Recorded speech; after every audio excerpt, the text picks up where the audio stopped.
Alright lads, BR here, Big Sip Beer Review. And we're up to day 10 of the Tiny Rebel Beer Advent Calendar door opening.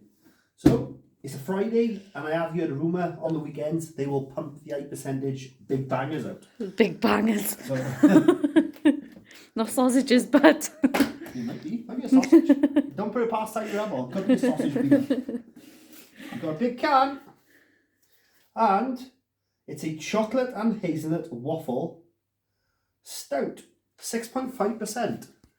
Ooh, I thought that would be a lot higher the percentage because it's a Friday, but I will be very much looking forward to that. 6.5% chocolate hazelnut. Sounds really waffle Christmassy, doesn't it, that one? stout. So that is beer 10.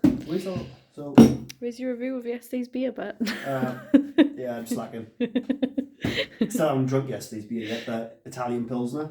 So I'll have an Italian Pilsner and this tonight. Yep. And that's it. Cheers lads. More reviews to come on future. Big Sip